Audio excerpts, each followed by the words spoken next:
I came to America for a holiday. I've been working so hard for 2 years continuously with no holiday. So this year I thought, well, I deserve a holiday.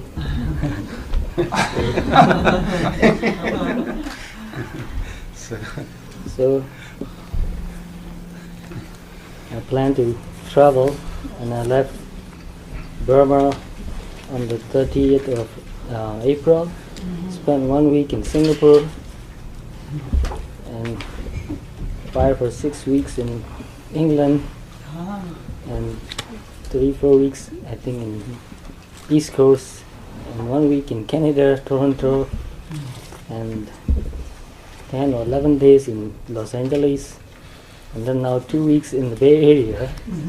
Quite a good holiday.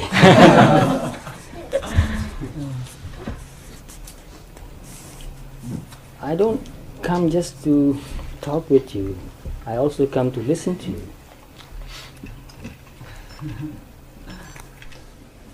I'm a learner all my life. Still want to learn more. Life is a school. We are always learning and changing, and also changing and improving. No change, no improvement. So we're always learning and changing and improving.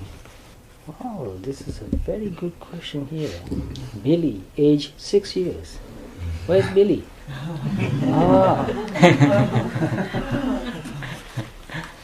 Some of the questions are very serious questions. Well, let's begin our Dharma discussion by reciting the Namo Tassa, which is the shortest way to open a Dharma discussion, and I think it's the best way to do that. So, Namo Tassa Bhagavato Arahato Samma Sambuddhassa.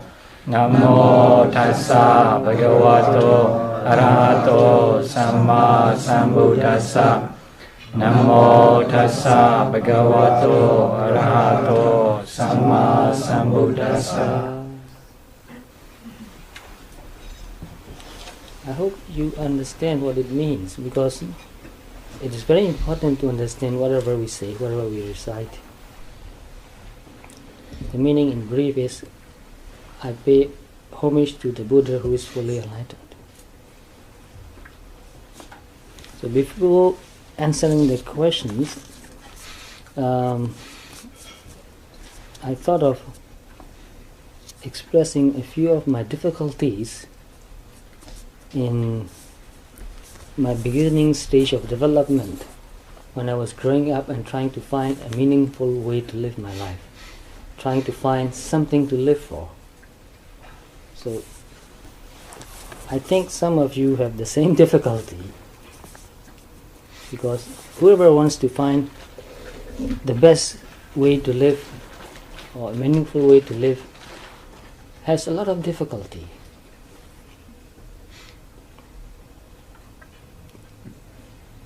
So where to begin? When I was young and when I was going to school, learning to read, I was encouraged by a few teachers to read books. And I'm very grateful to those teachers. One of them is Mr. Francis, and he's still living. I've heard that he's still living. Quite old, more than 80 years old.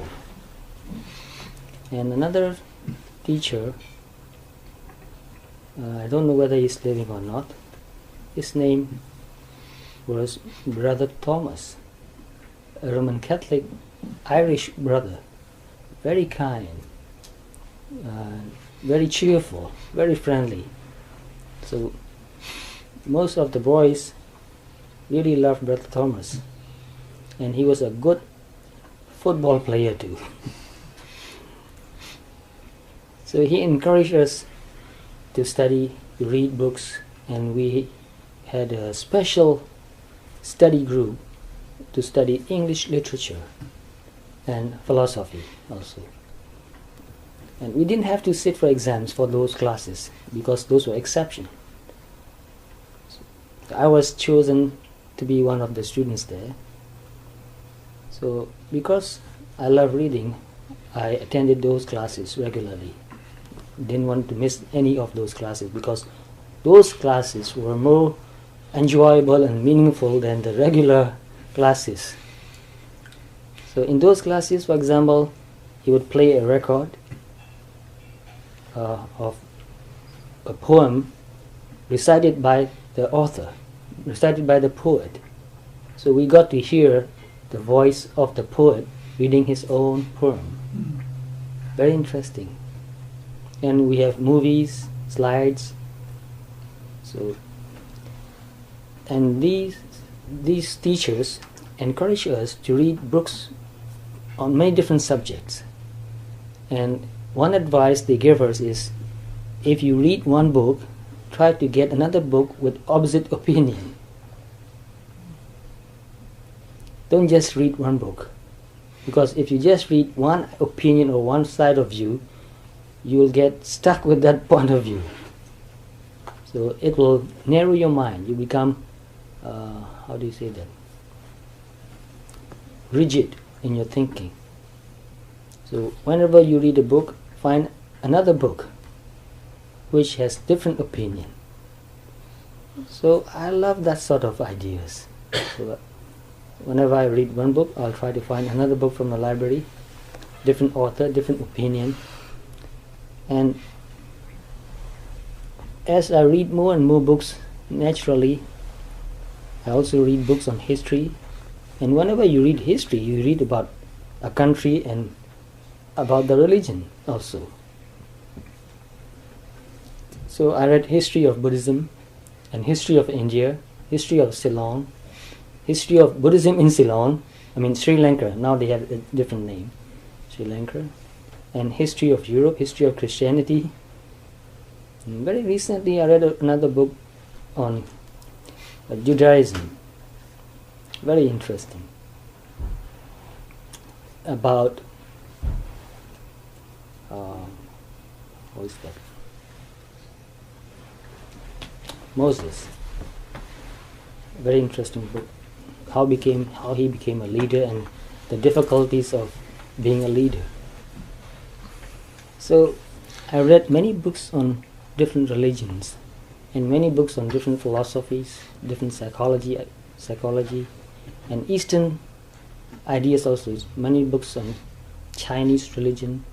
Read books about Confucius, Lao Tzu, Zen Buddhism. So I was exposed to many different ideas, and all ideas are very interesting to me. And as I was reading books on the teaching of the Buddha, because it's difficult for me to say that it is Buddhism, because Buddha and ism, I think, doesn't go together very well.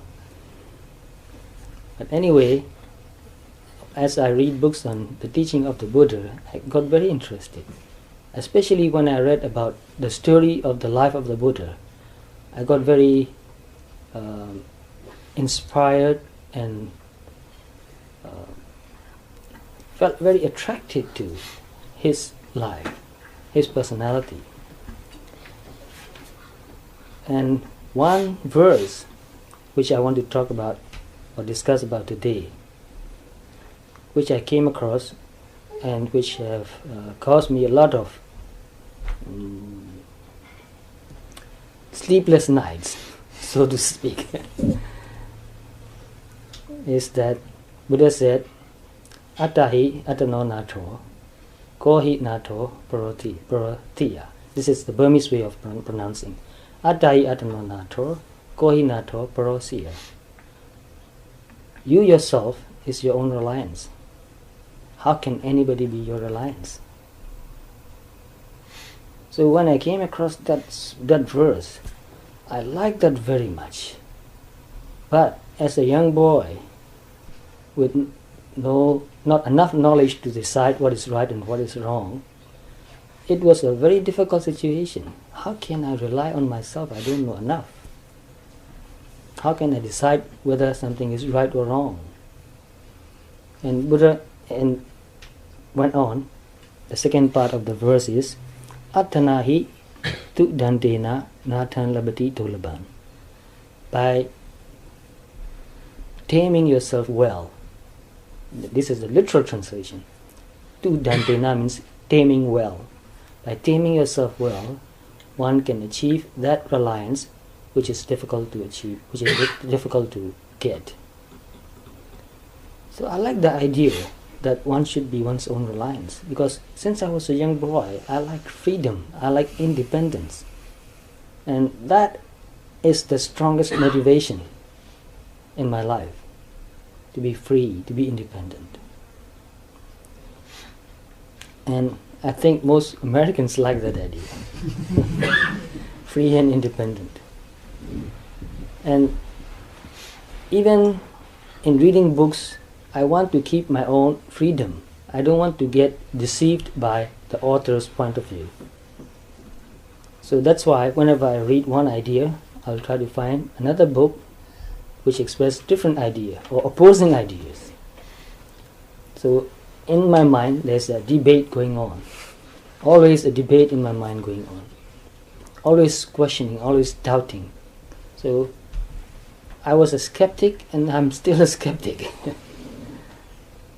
And using the word skeptic reminded me of one book that I read by the philosopher Bertrand Russell. And that book is called Skeptical Essays. I've read many books by Bertrand Russell because I like reading philosophy books, and his books I found readable, easier to read, and interesting too. His style of writing is very good. So when I read these books and read these skeptical essays also, I like the word skeptical and try to be a skeptic, not ready to believe in any idea, always thinking for myself and challenging any ideas. So because I challenged all ideas and question, I got into trouble many times with my parents, with my teachers, and I was accused, called many bad names.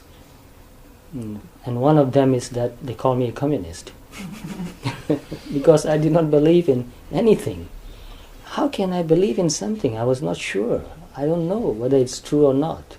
And if I believe in something, I have to take it wholeheartedly and really practice it. So just to say that I believe something and not to practice is, how do you say that? A person's believing something and not practicing? Hypocrisy. Hypocrisy, yes, right, hypocrisy. So to be a hypocrite is really painful, and even now sometimes I feel like I'm a hypocrite. Many times I ask myself, well, do you really practice what you teach? Do you really practice what you teach? If I teach something and don't practice, what would I be? Hypocrite. A hypocrite. And to see yourself as a hypocrite doesn't make you feel happy about it. So I question many things, and I refuse to do anything that I don't believe in, whether it's anything religious or not. So when my parents told me to do something, I refused to do that. I said, no, I don't think this is a proper thing to do. And when they argue with me, I argue with them. I gave them many reasons. And because I read so many books and learned many different ways to express ideas and question, and my parents, they were not literate, simple-minded persons, couldn't argue with me, so they always lose in argument with me. And they did not like that. So they were very unhappy that I won't listen to them. And I was very unhappy that we cannot talk with each other. And my sister, the elder sister, is a very nice, kind, old sister. She's still living. She said one day, well, you do whatever you like, but when you are with mother, try to please her. Do what she told you to do. And I said, no, I cannot do that. I cannot do what I don't believe in doing. I don't want to be a person, one person in front of her and another person in the back. I don't want to be two persons. I want to be me, whoever I'm with. So I don't want to deceive my mother and making her believe that I accept her views and in the back of her not really doing what she wanted me to do. So I said, I won't do that. So it was very difficult for me to relate to my parents. And my father died when I was 15, and it was good for him and good for me too. I don't mean to say that I was happy that he died, but it would be very difficult for him as I grew up and became more and more independent in my thinking and not agree with their point of views and not to get along with them well. So it was a difficult time for me when I was growing up. And when I read this verse, Attahi Atano Natro, one is one's own reliance. One should be one's own reliance. I like that very much, because if you rely on yourself, if you are your own reliance, then you are independent. Then you are free. If you rely on another person, even though that person is a wise, kind person, you won't really develop your own deeper understanding. I don't mean that you should not listen to anybody, but you listen to people, think for yourself, practice and find out for yourself. So it takes a long time for a young person to really find out something. It takes a long, long time. So I decided that I will not be a member of any religious group before I find out what that religion means, whether that religion is true or not.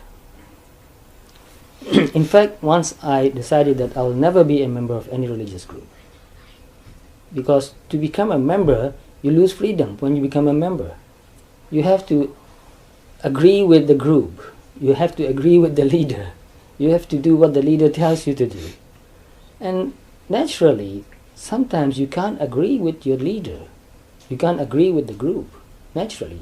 This is natural for anybody. So therefore, whenever they have a group, religious organization, recruiting members, I never apply for a membership. But I always try to help as much as I can when they need my help, when they need my contribution. I always help any group. I was friendly with all the groups, but I was never a member of any group. So in universities also, we have many religious groups, and everybody belongs to one or another religious group. But I was the only one who did not belong to any religious group. Because I was a skeptic, I was still trying to find out for myself. So as I've told the same story again and again, when I had to fill up the form to apply for a new year as a student, I always fill, when they ask your religion, I always fill the blank. No religion yet. Fill the blank. No religion yet.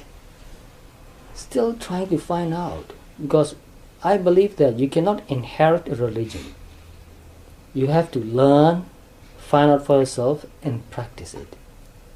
You cannot inherit a religion. You can inherit money, possessions, house, but you cannot inherit a religion. So it took me many years to find out for myself something that I want to live for, or even to die for, if I have to. So I started practicing the teaching of the Buddha not because I believed, but I want to find out. And that's what the Buddha encouraged. Find out for yourself. And that's one thing that I like very much about the Buddha. He did not demand blind faith. He always encouraged a person to practice and find out, not to believe. So that's what encouraged me to study more about the teaching of the Buddha and practice his teaching. So after practicing Dharma for 8 or 9 years, I found out that it really helps to improve my mind, my heart. It makes me more peaceful, more calm. It makes me see more clearly. And therefore I decided that I will go on practicing the teaching of the Buddha, although I do not understand everything he taught. And even now I do not understand everything he taught. There are many things that I could not understand. But there are a few things that I've practiced and found out that these are really true and these are really worth practicing and worth living for. And one of the practices that I practice is mindfulness, which I found very simple and natural and practical. Very simple and natural. There's nothing natural about mindfulness practice. So as you may have heard or read in many books about mindfulness, mindfulness means to be aware of whatever is happening or whatever you are doing. Whatever is happening in your body, whatever is happening in your mind, or whatever you are doing, to be aware, to be conscious, to pay attention to whatever you are doing. So I think this is the simplest and most natural practice that I've ever found, because you don't have to do anything. So mindfulness practice is not doing something. In Burmese I say, that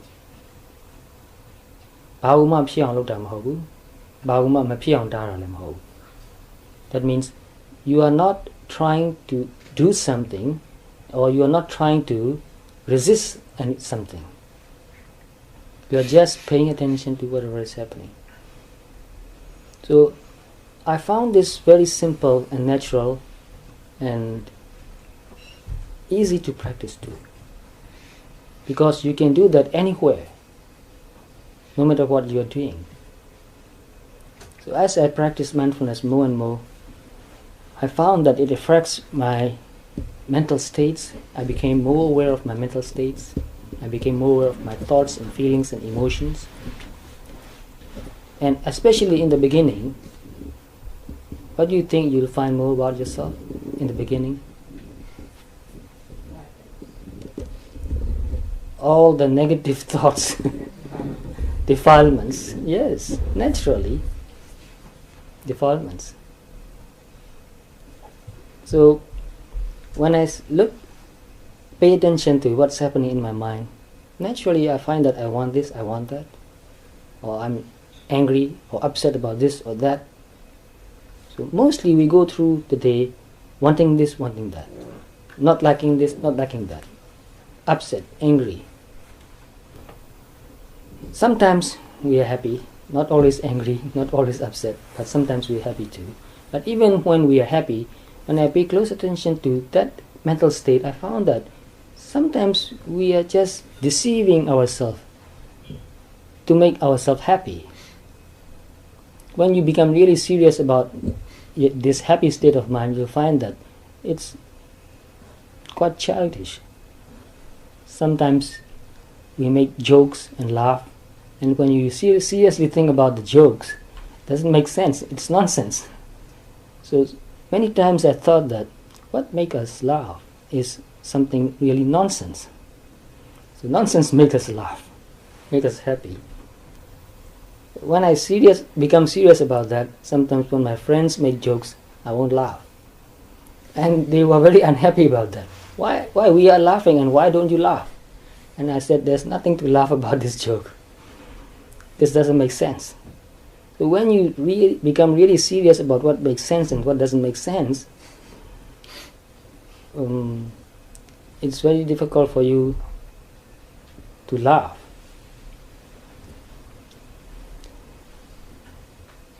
So after practicing this for many years,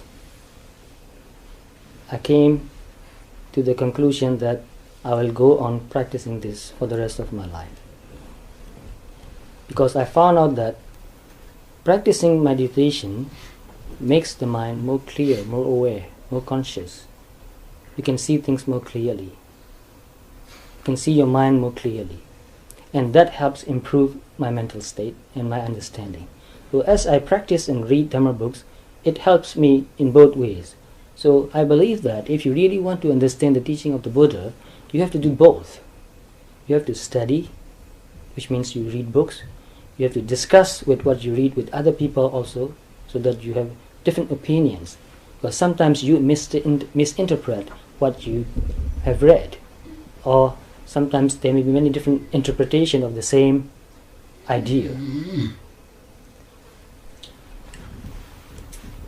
So it is important to study, to read, to discuss, and also to practice. And practice for a long time, for many years. It may take many years for you to really come to the conclusion that this is practical, this is useful, this works, and this is the right way or the right path. So many people, I found that they don't want to find out for themselves, especially for example my friends whom I studied with in the same school, whom I love so much. They don't want to think for themselves. They are not really serious about their religion. And although I was a skeptic for many years, for 8 or 9 or 10 years in my teenagers, during my teenage years, until I was 27 or 26 I mean. Although I was a skeptic, I was serious about religion. So I found out that those who believe easily are not really serious. Those who believe without really trying to find out for themselves are not really serious. But those who are skeptics are really serious. And I have a few other friends too who are very skeptic about any religion, and I found out that they are more religious than believers. Although they say they don't believe in anything, they are more religious. They are more restrained, they behave well, they don't hurt people, they keep, how do I say that? They keep the precepts. Is there another way to say that? They are self-respecting and they respect others. They are kind, compassionate. But when I ask them, what do you believe? Do you believe in any religion? They say, well, no, I don't believe in any religion. But I found that these people are really kind and nice people. And later, some of them became good meditators, and now they are practicing Buddhists. Not just Buddhists by birth, but real practicing Buddhists. And some of them are still skeptics and they don't practice any religion. And I have one friend like that who is still trying to find out, not decided yet. So when I talk with this friend, it reminds me of one young Brahmin ascetic at the time of the Buddha. When the Buddha became enlightened and he was going to this Varanasi to give his first Dhamma talk, first sermon to the group of 5 ascetics, on the way he met one young Brahmin ascetic and asked him, who are you? And Buddha said, I'm the Buddha, I'm enlightened, I'm the awakened one. And the Brahmin said, oh, really? And then he went his own way. And many, many times he met the Buddha, or he tried to find where the Buddha was living, and he went to see the Buddha and asked Buddha questions. And Buddha gave him explanations, good explanations, and he listened and said, oh, really? And then he left. And many, many times, for more than 40 years, he followed Buddha and asked Buddha questions and questions and questions, still very doubtful, still can't decide, can't make up his mind. And just before Buddha passed away, he felt that he understood the Buddha's teaching and decided to become a bhikkhu. After following Buddha for 45 years, at last he decided to become a bhikkhu. And I love that story very much. So I think there are people in America also, anywhere in the world, there are people who are not decided, who are still looking for something, who are really serious about it. Not just casual, they are really serious about something worth living, something that will give meaning to their life, something that will give them deeper understanding of what life is about. They are still looking for, and I respect them very much. Take your time. So, many people, because they don't want to take the trouble to study, to practice, to find out for themselves, just surrender themselves to somebody and ask, just tell me what to believe or just tell me what to do. If that teacher is a good teacher, well, he or she will tell you the right thing to do, and if you do that, it will benefit you. But even though you do the right thing, you need to understand why you are doing that and how what you are doing affects your mind and body, how it affects your life. You hear these days about many cults where the leaders tell the followers to do something terrible, and the followers did exactly that. Can you tell me one story like that? Where the leader told the followers to do something really terrible, and the followers did that? One story? Jonestown. Right. Yeah, it was horrible. Horrible stories, yes. So whenever I read stories like that, I thought, how can these people take these instructions so seriously? They kill themselves. So I think it is very important for people to find out for themselves, to take time, not to believe. And it's hard work. To find out for yourself, it's real hard work. It may take many, many years, but it's worth the trouble. And when you really work hard to find out for yourself, you develop inner strength, confidence too, self-respect, and you become more and more independent and free. So I studied with many teachers even before I became a monk, and I studied with many teachers after I became a monk. I listened to what they told me, and I tried, well, as best as I could to practice what they told me to do, and found out for myself whether it works for me or not. Different things works for different people. For example, there are many different meditation, let's say, techniques or methods. Not every meditation instruction works for everybody. People have different personality, they have different inclinations, different interests. So what works for one person may not work for another person. Even the Buddha taught different people in different ways. So I feel that Dharma is very flexible and adaptable too. But it is very important to understand that flexible and adaptable doesn't mean that we can interpret it in any way we like. Because Dharma is law of nature. And law of nature cannot be changed. For example, when you have desire or greed, and Buddha said that that leads to unhappiness or suffering. Is that true? Have you found out for yourself that this is true? Yes, it cannot be changed. But now some people are saying something quite different. So it's very important to find out for yourself. Natural laws cannot be changed. So when I practiced the teaching of the Buddha and found out these natural laws in me, it's not out there. These natural laws are in our mind. in me. So whenever I find that I want something or I'm attached to somebody, I feel very unhappy. I feel very stressful. So whenever I lose something that I love so much, anything or anybody, I feel very unhappy. And when I look deep into my mind, I found out that this is true. This is true. I've been watching this phenomenon hundreds of times, and every time I watch this, I find the same thing. Whenever I get attached to something, whenever I want something too badly, my mind is not at peace. Sometimes I couldn't even sleep.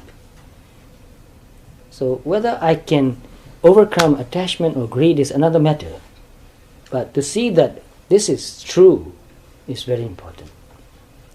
Without deceiving ourselves that, oh, it's okay, never mind, I'm not so unhappy about it. But most people deceive themselves.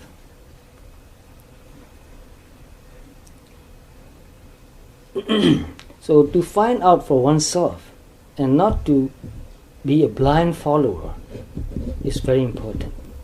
For example, to give you one story about Upali. I like this story very much too. I respect the Buddha because of this story too. One rich man named Upali went to the Buddha and asked him many questions. His intention was to trap the Buddha in the corner so that he will not be able to answer the question. Whichever way he answers, he will be in the trap. He will be in the corner. So with that intention, he went to the Buddha and asked the Buddha many questions. But the Buddha, very wise and skillfully, because he was so wise and skillful, answered all the questions to the satisfaction of Upali. And Upali became very satisfied with the teaching of the Buddha and said, Buddha, accept me as a disciple of the Buddha, Dharma and Sangha. Accept me as the follower and supporter of Buddha, Dharma and Sangha. And Buddha said, Upali, you are very famous and you are wise. Don't be in a hurry. Take your time. Think it over. I was very surprised when I read that story. And Upali was very surprised too. He said, Buddha, if I were to convert to another sect, they will go around the city and proclaim, is that the right word? Proclaim that Upali has now converted to our sect, to our religion. They will be so proud of it. But now, when I said, Buddha, please accept me as the disciple of a Buddha, of the Buddha, and the supporter of Buddha's Dharma and Sangha, you said, Buddha, Upali, take your time, think it over. You are wise, you are very famous. Don't be in a hurry. Don't jump to a conclusion. Don't decide so easily. So for that reason, I respect you, and I ask you for the second time, please accept me as a disciple of the Buddha and a supporter of Buddha, Dharma and Sangha.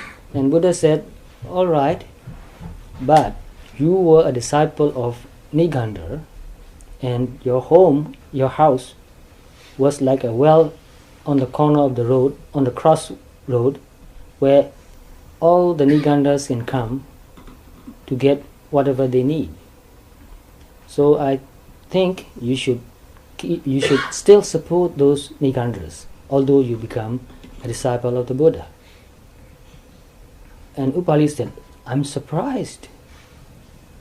People told me that Buddha said only supporting or offering to the Buddha and his disciples, the Sangha, is beneficial.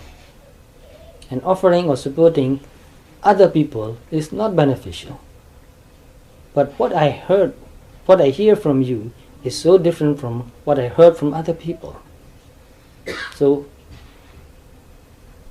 I ask you again to accept me as a disciple of the Buddha and a supporter of Buddha, Dharma and Sangha. But to support the Nigandars, I know about that. So he still supported those other ascetics as he used to. So you see how magnanimous Buddha was. He did not want other sects to be deprived of their support. He was very compassionate. So I think a true Buddhist should learn something from this story. to be magnanimous. And so Upali said, please accept my invitation for a meal, Buddha and all the disciples. I invite Buddha and all the disciples to come to my home for a meal tomorrow. So Buddha accepted that. So from that story too, I found out that Buddha did not want people to easily accept his teaching,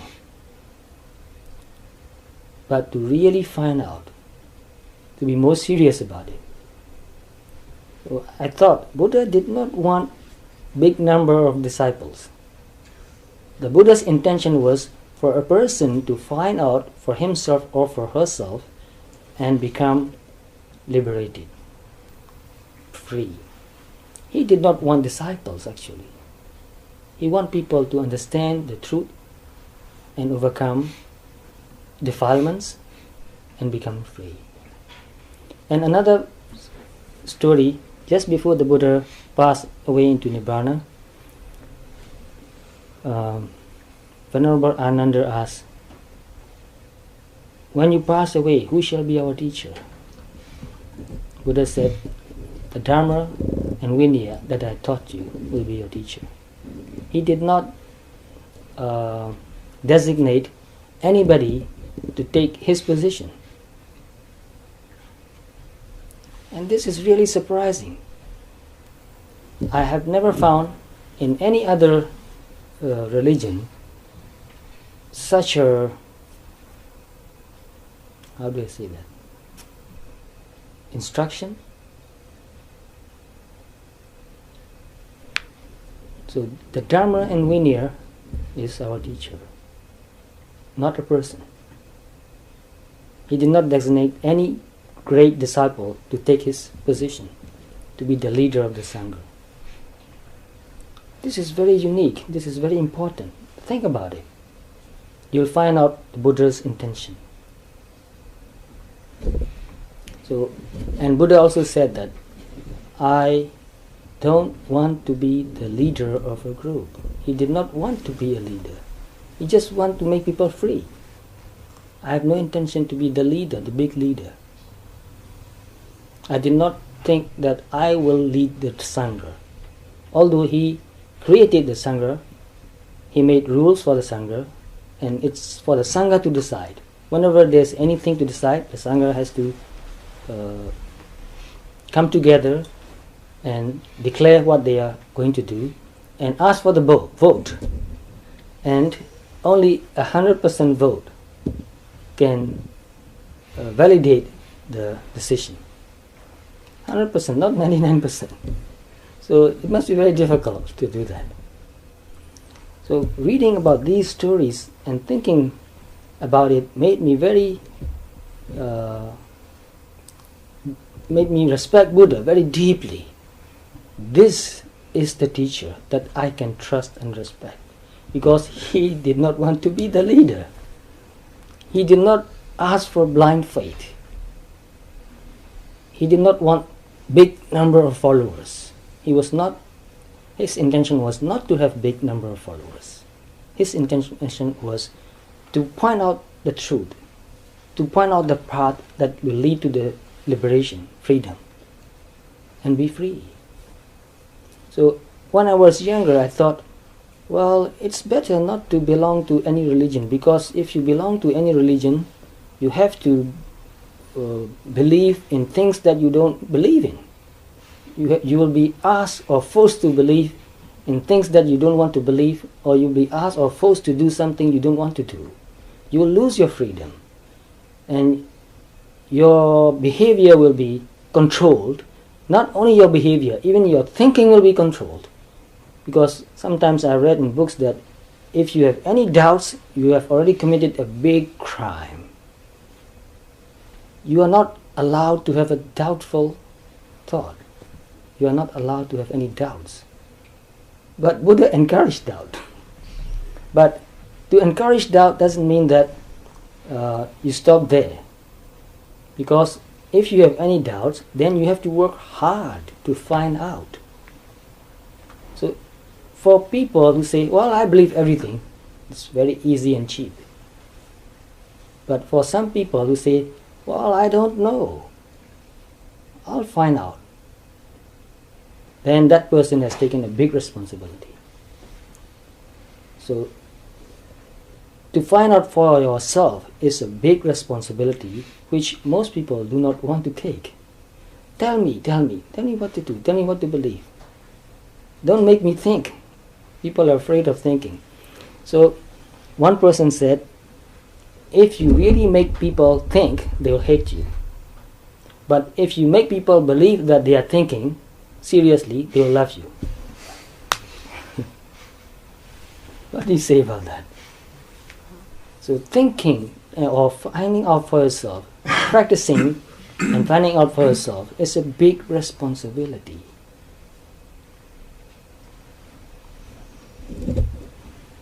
So you must find out for yourself. It's a big responsibility. It's very challenging, and although sometimes it may make you feel tired, or it will make you it will give you sleepless nights, if you persist, you'll find out. Persistent is really important, because what the Buddha taught is law of nature, and nature, although sometimes it seems like nature is hiding its own truth, if you're persistent, you'll surely find out.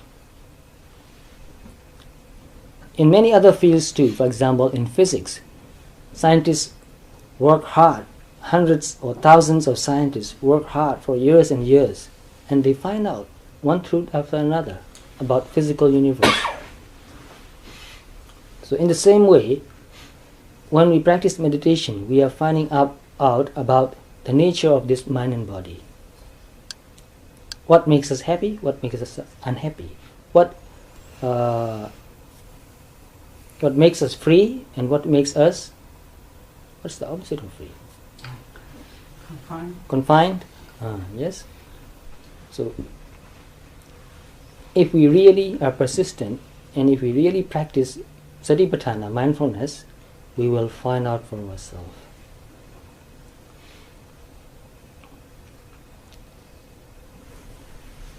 It's a great responsibility, but if we avoid this responsibility, we will never find out for ourselves, and we will never be free, we will never feel confident, we will always be dependent, and we will always be a child, we will never grow up.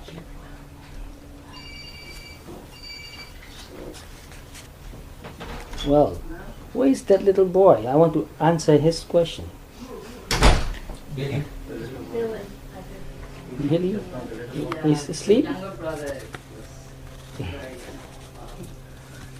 tired. Okay, all right. But his question is, what is it like being a monk? I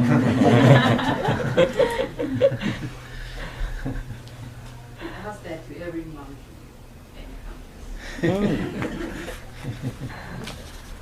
But for me, I think it's so natural for me to be a monk that it's like fish in the water. I tell him that.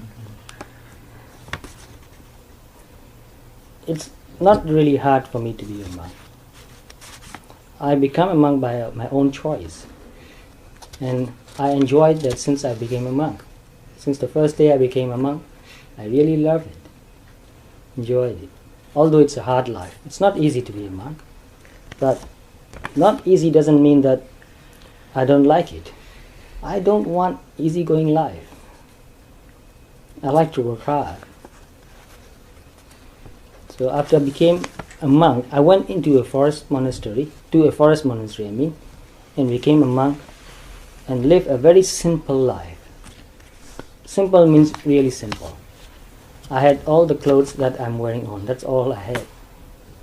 And I had a bowl, and I had a small place to live in. But in the beginning, not even a place. I spent many months under a tree, in a chair, sitting in the chair and sleeping in the chair, going for alms to small villages, to poor villages, and receiving food from the villagers. Come back and ate one meal a day. one and only meal a day, and practice meditation most of the time, sometimes going to listen to Dharma talks by my teacher, and sometimes asking questions, and sometimes helping other younger monks too. And after living with my teacher for 3-4 years, I moved away to a different place because my teacher was very famous. So naturally, when you live with a person who is so famous, you meet too many people. And there are so many things distracting that sometimes you don't have enough time to meditate. And when you know a lot of things and when you are very helpful, naturally, more and more people will come to ask for help. And you are willing to help, but you need time for yourself too. So when I was living with my teacher, sometimes I was so busy that I did not have enough time to practice for my own. So I asked for permission from my teacher to move to another forest monastery where there was only one old monk who was almost blind and some nuns there looking after him. So I went to that place and found a cave, a deserted cave. Nobody lived in that cave, and the cave was in a gully. There were no steps even to go down. So I have to hold on to trees to go down and spend most of my days in that little cave. And that's where I got very deep into meditation practice, developed real strong awareness and concentration, and started seeing what's going on in my mind very clearly. So at first what I see is thoughts, random thoughts, one thing after another arising in my mind. Very funny, some of my thoughts were. I think it's natural for anybody. If somebody can make recordings of your thoughts and play back to you, you will laugh. So when I watch my thoughts, many times I just laugh at myself. Oh, how foolish, how silly, how funny. I was not upset because I was not trying to control myself. I was just trying to observe, and I enjoy observing, watching very much. So no matter what thought comes into my mind, I get very interested in that thought and watch it very closely. Thoughts and emotion, they come together. Every thought is accompanied by a kind of emotion, whether in Pali, somanassa, which means happy about it, or domanassa, unhappy, or upekha, which means neutral, neither happy nor unhappy. So watching my thoughts, I also feel the emotion that accompanies with the thought. And as I watched my thoughts more and more closely, like looking at my thoughts through a macroscope and magnifying it more and more, getting closer and closer to the details of my thoughts, I noticed that when you think in words, and there are also images arising. Naturally, everybody knows that, but have you ever really get close and see it really clearly? Images flash in your mind, and words appear in your mind, emotions arises in your mind. So it's very interesting. So this is the first time that I really enjoyed meditation practice without trying to control my thoughts, without trying to get concentrated even. I just got interested in watching my thoughts. So this is not the only thing that I do. Whenever I do whatever I do, I pay close attention to. For example, when I get thirsty, I feel the thirst and I feel the desire to drink water, and I see the decision to get up and go and get a drink. So I can see all these very clearly. Thirst, the feeling, the desire to drink, the decision to drink, and the decision makes my body get up. I can see that and feel it. And walking to the water pot, taking the cup, opening the lid from the water pot, because in Burma we keep water in an earthen pot, not here like in a plastic bottle. So dipping the cup, taking the water and taking the drink and feeling the coolness and feeling better after taking the drink and putting the cup back and coming back to my seat, sit down, relax, pay attention to breathing, and gradually, naturally my mind goes toward watching the mind.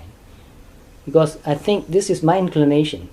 Although I started practicing meditation by paying attention to breathing, after I developed some concentration, naturally my mind watch what's going on in my mind. Naturally, my attention inclines toward paying attention to what's happening in my mind, what I'm thinking about. So get interested. This is very important, because if you are not interested in something, it becomes very hard work. But if you are interested in doing something, no matter how long it takes, you don't get tired. So I got very interested in my thoughts, and when I get real, direct, pinpoint observation, real, in Burmese we call pisopantede, right in the present. When I can watch my thought and really hit it, it stops. And I found this very surprising. Nobody told me about that. My teacher didn't tell me what will happen if I watch my thoughts. But as I was watching and watching and watching, when I really hit the mark, naturally thinking stops. And it was cut in the middle of a sentence. And I was surprised. But later, it continues again. So repeatedly I did that again and again for many, many days, even for months. And what happens is, the more I can pay attention to the thought, the easier it becomes for me to see it very clearly, and it stops. So any kind of desire, when it appears, I did not try to overcome the desire. I did not try to suppress the desire. I did not try to turn my mind away from the desire and to get distracted or to pay attention to anything else. Whenever any desire appears, I pay close attention to that desire. So mindfulness practice is not turning away. It is looking straight. So when I look very closely at the desire, I can feel what that desire wants, what it is trying to achieve, what it's trying to do, what it is reaching toward, and how I feel when there's a desire. For example, naturally, when we go for alms to the poor villages, we don't get really nice food, although the food is good enough to keep us alive. It's not like what my mother cooked for me. It's poor village. So naturally, sometimes I like to eat a good meal. And sometimes in my mind I'll be thinking of dreaming of eating a nice meal. And I catch myself, thinking of a good meal, a nice meal. And watch that desire very closely. And got very interested. And learn a lot about desire. So whenever I get frustrated or upset or angry, I watch that mental state and get very, very interested in frustration. What makes me frustrated? How do you feel when you're frustrated? What does frustration is trying to do? What is its function? So learn a lot about the nature of desire, the nature of frustration, because that's the two emotions that most motivates us. There are many other motivations, but these two are the most that motivates us in our daily life.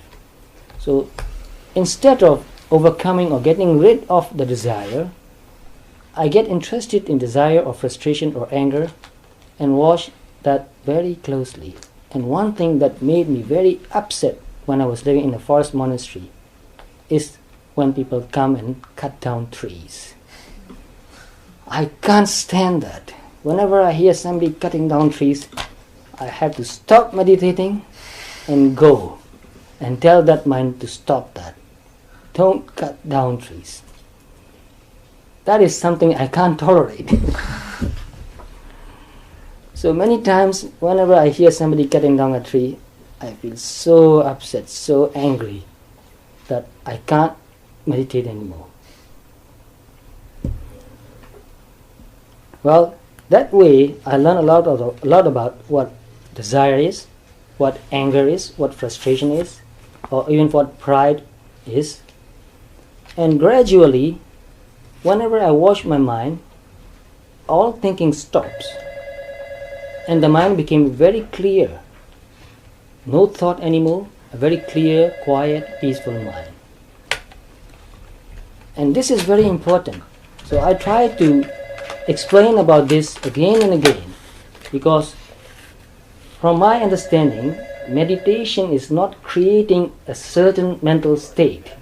Mindfulness practice is not creating a certain mental state. Mindfulness practice is paying attention to whatever is happening now, in your body or in your mind. And if you can pay complete attention, you will see it very clearly, you will learn the nature of it, and you will see that this is a natural phenomenon. Natural phenomenon means it is naturally according to its own cause and effect laws. They are causes that creates this situation. And you can see that both cause and effect are natural, and there's nobody behind. There's nobody making it happen. And this is the first thing I've experienced. When I watch any physical phenomenon or any mental phenomenon, the first thing I learn from that is that this is a natural phenomenon. And nobody is making it happen. It is happening because it has natural causes to happen. Which means this is anatta, not atta. So that is the first thing I learned from my meditation practice. So when I've learned this very clearly, my meditation practice became very easy. Because before that, I was meditating with a big ego. I am meditating. I'm doing something. I'm making something happen. I'm trying to achieve something. Naturally, in our daily life, that's how we try to get things done. But when it comes to meditation practice, we cannot really see things clearly with an egoistic mind, with a big ego. So when I can see that everything that happens according to its natural law, I became a disinvolved observer, completely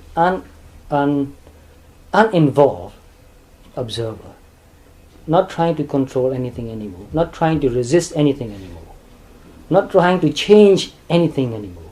Because before that, when my mind gets agitated or when I'm unhappy, I try to change my mind, try to think of something that will make me happy. But after that, I just watch whatever mental state arises. So this watching mind also is anatta. It's not I meditating anymore. It's the watching mind, watching another mental state, watching whatever is happening in the body and mind. So even the meditating mental state is just a mental state. It's not I meditating anymore. And that makes me very liberated in a way, free. So I pay attention to this watching mind, I pay attention to the objects arising, I pay attention to the attention arising, and see that both of them passes away. Both of them passes away. And there's no I meditating anymore. That's the first liberation. So when the mind becomes very clear and alert and quiet and peaceful, the mind feels very light and bright. And I like that mental state very much. And from that mental state, I can see everything very clearly. Whatever thought appears, I can see the nature of it accurately, clearly. Whether it's negative or positive, whether it's wholesome or unwholesome, I can watch it without getting involved, without getting upset about it. Even when sometimes an unwholesome thought appears, I can watch that unwholesome thought without getting upset about that unwholesome thought. Nothing to get upset about. So with a detached mind, with a detachment, I can stay calm and watch it. And it disappears. So when I get to that mental state, then I found out that attahi atanonato, to get to that, to really get to that state, to be your own reliance, you have to be mindful, very mindful. And when you develop clear awareness, clear observation, when you are able to observe things very clearly, then you can depend on yourself. You become your own reliance. This is the first stage of reliance, not the final stage of reliance. This is the first step. Unless we can do that, we cannot reach to higher stages of reliance or refuge. So when I get to that state, I felt very confident that now no mental state can really possess my mind. People are possessed by desires. People are possessed by anger. Really, they are possessed. But if you can watch any mental state without getting involved, then you can never be possessed by any desire or any anger. Even though sometimes you have desire for this or that, you can wash it and it will go away. No big problem. If you cannot wash it, then you feel that I want this. Then when this I and want get together, they become very strong. But when there's no I in wanting, then it's not a big problem anymore. So things become a problem whenever we make the two together. I want, I hate. So when hatred arises, you can see that this is just a mental state. And without getting involved, you can just wash it. It will go away very easily. So any kind of defilements or any kind of anger or desire gets stronger if it gets the support of the wrong view or the wrong idea of I. I and desire together, very strong. Without an I, the desire itself is not strong. I and anger, when they get together, become very strong. When there's anger without an I, then it has no power. So if you can wash it, it will dissolve. So when I was able to do that, I feel very happy about that, and I feel that now I'm confident that no desire will possess me. No desire will take me over. And this is the first step in my freedom. And as you practice more and more, you will learn more and more. You will see through and through. And this seeing and learning, which means wisdom, will do its own work. It's not me trying to overcome any desire. It's the wisdom that sees through and through, that sees every mental state that overcomes. So it's the function of wisdom to overcome any desire or any anger. We cannot do that just by our will to do that. It's the wisdom that we develop by paying attention, by being mindful, by learning about the nature of mind and body, that becomes free. So only wisdom can make us free. So when you have developed this wisdom, then you find that this is my reliance. So attahi atanonato, you are your own refuge, you are your own shelter, you are your own reliance. Who can be your reliance? Nobody else can be your reliance.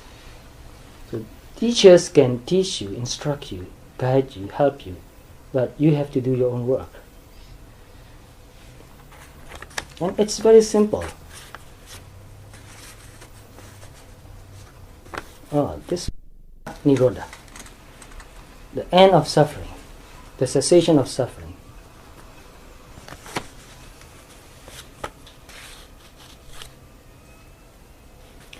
And this question is very difficult to answer. Please explain the difference between true Nibbana and pseudo Nibbana, or cessation, or arupa jhanas. So many points.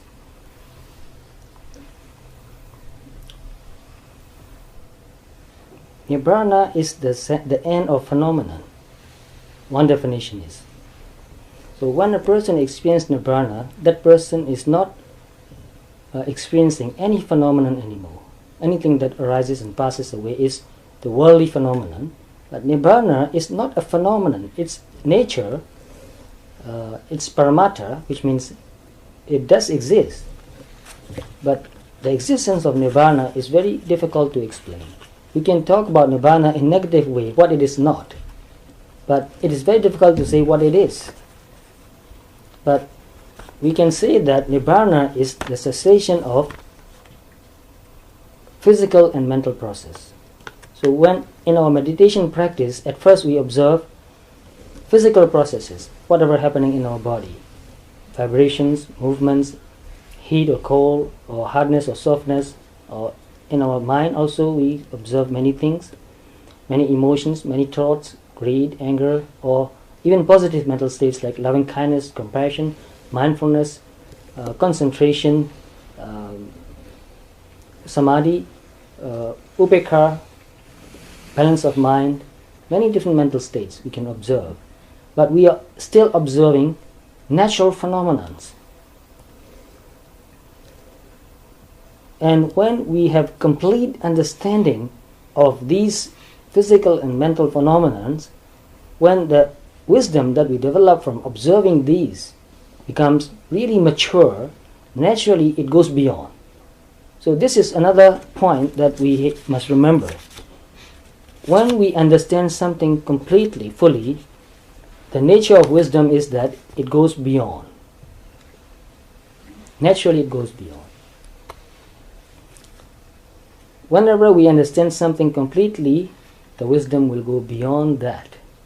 So when we understand physical and mental phenomenon completely, this understanding goes beyond physical and mental phenomenon and experience a reality which is something that does not arises or passes away. Just complete peace, complete freedom.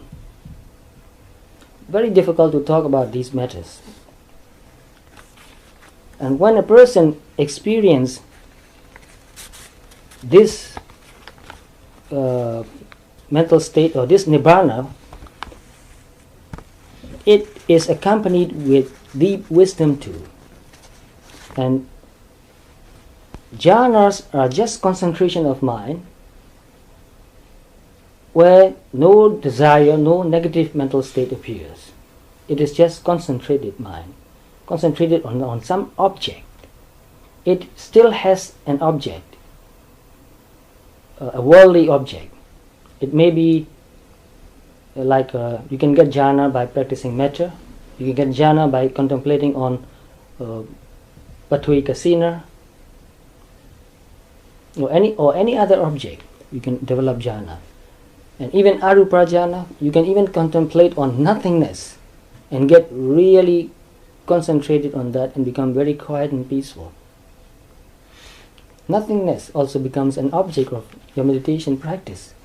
And because we spend so much time in the forest, years and years, and nothing else to do except go for alms and eat and meditate the whole day, we played with a lot of many different kinds of meditation practice. Just enjoyed playing around with different kinds of meditation practice. So we tried that too and found that this is very peaceful, and it is very similar to Nibbana, because when your mind is just absorbed in nothingness, it's very quiet and peaceful. But the difference is that you can turn around and see that you are contemplating on nothingness. But when a person is really experiencing Nibbana, you cannot do that. Because the moment you turn around and see what you are aware of, you are already observing a phenomenon, natural phenomenon, a mental state. So when a person is experiencing Nibbana, that person cannot experience that mental state which is experiencing Nibbana. That's the difference. Difficult to talk about. I don't know whether you understand it or not. And after a person experiences Nibbana, his I don't know how to say that, his personality changes to a certain extent. He will not be able to do certain things that he used to do.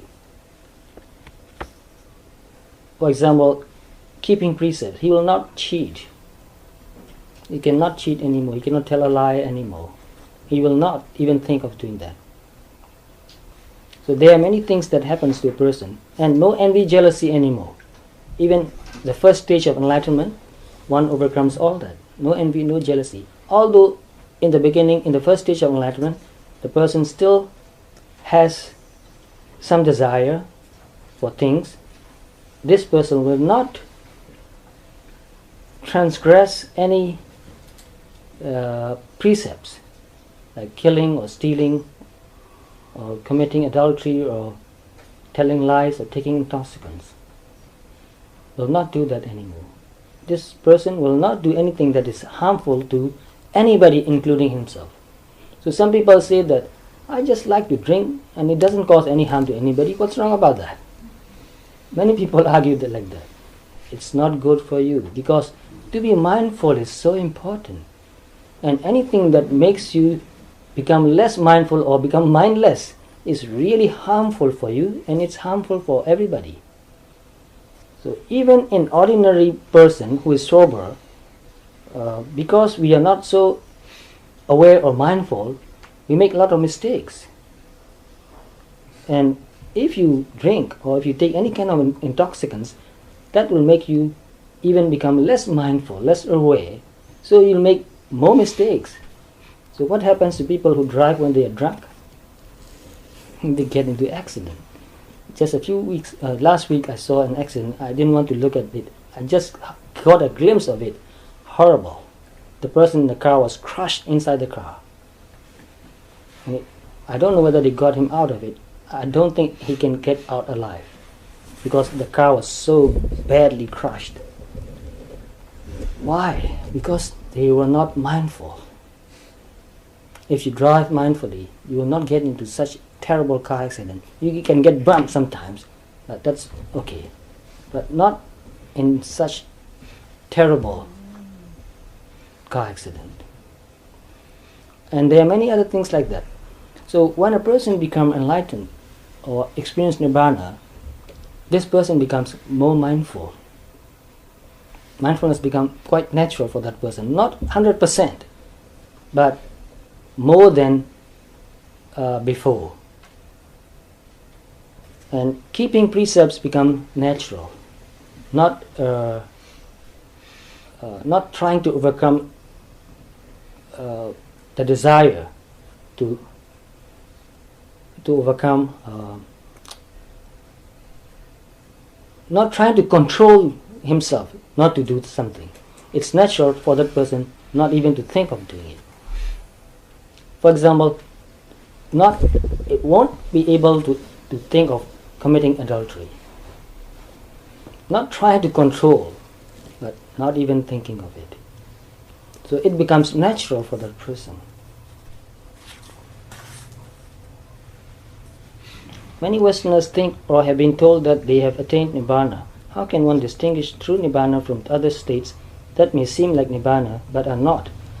Well, some people ask this question to Lady Sayadaw also. And Lady Sayadaw said, wait, and when you go into the world and face different situations and difficult situations, those situations will test you. And you'll be found out. Because you can't pretend too long. You can't deceive yourself too long. When you are in deep samadhi and jhana, your mind is free from impurities. You feel like you don't have impurities anymore. But go out into the world. Live with people. Live with all kinds of people. Then those situations will test you. And whatever kilesa or defilements you have will show up. And if you are honest, you can see that, oh, I still have these defilements.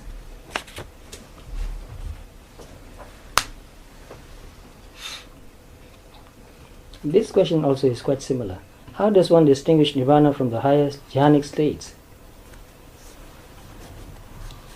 as I told you, when you are in jhanic state, you can still observe that mind, that mental state. But when you are experiencing Nibbana, you cannot observe that consciousness. The consciousness or the experience of Nibbana cannot be observed. For example, when we are meditating, we are aware of something, and we can be aware of that awareness too. That awareness itself can become the object of our meditation practice. And this is important, and we should cultivate this. When you become aware of awareness, awareness becomes stronger and stronger.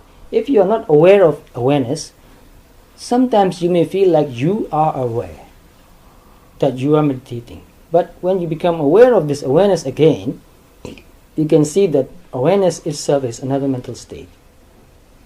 But when a person is experiencing Nibbana, you cannot observe the awareness of Nibbana again.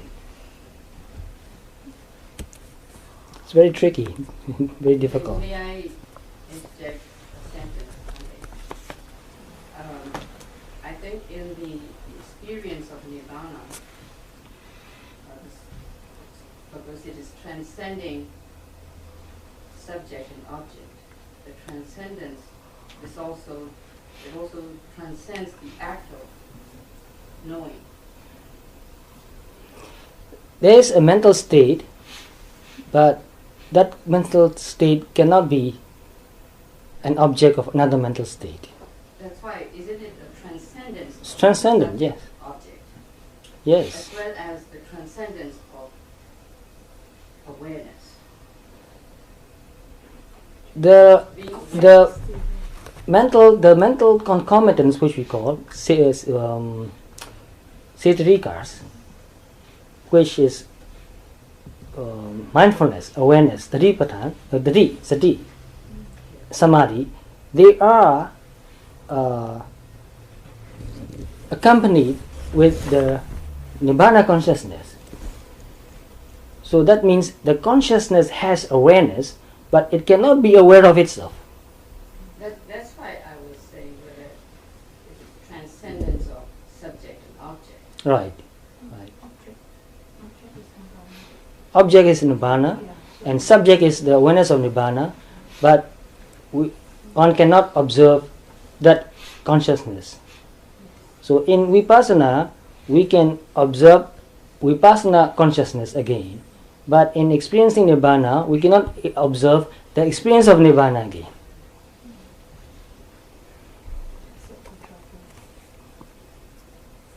So it is beyond phenomena.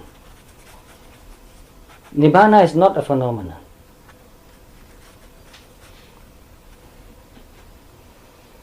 Number two is it's a state of something. it's a state of experiencing sensation, but at that moment you don't know or you are not aware that you are experiencing sensation. Because the subject disappears. Yeah. Transcendent. And another question in the same.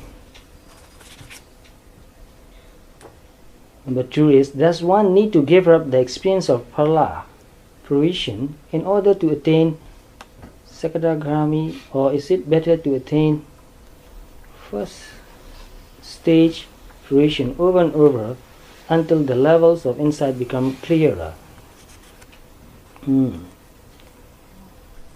Which means after a person has achieved the first stage of enlightenment, Sotapaddi Magga, does one need to give up the experience of phala, fruition?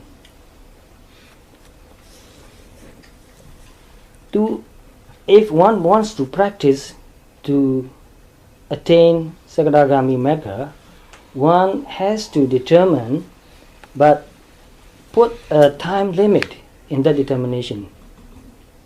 For a few days, I will not experience the fruition consciousness or Sotapaddi phala consciousness.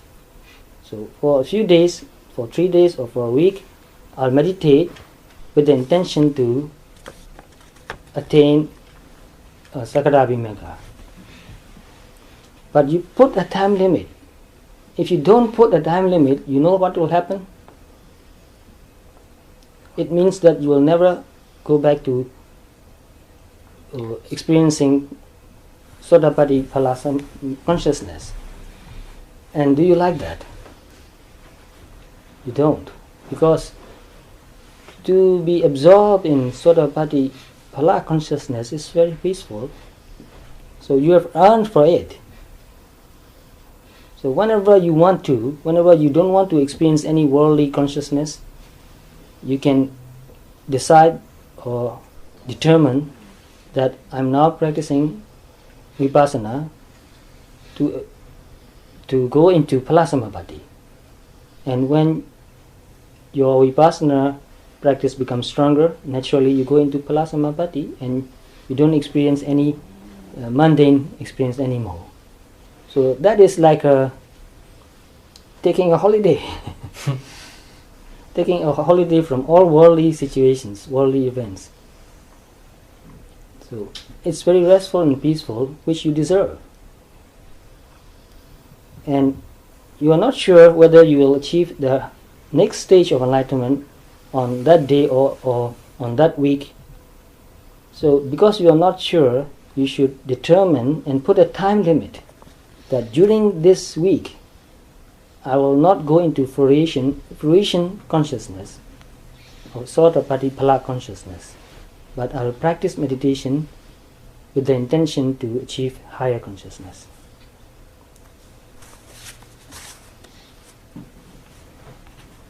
How would you define rebirth? Well, talking about rebirth again, we must think of truth in two categories. Because many times people ask me the same question. There is conventional truth and there is ultimate truth. In Pali, we have Samudhi Satya and Paramata Satya.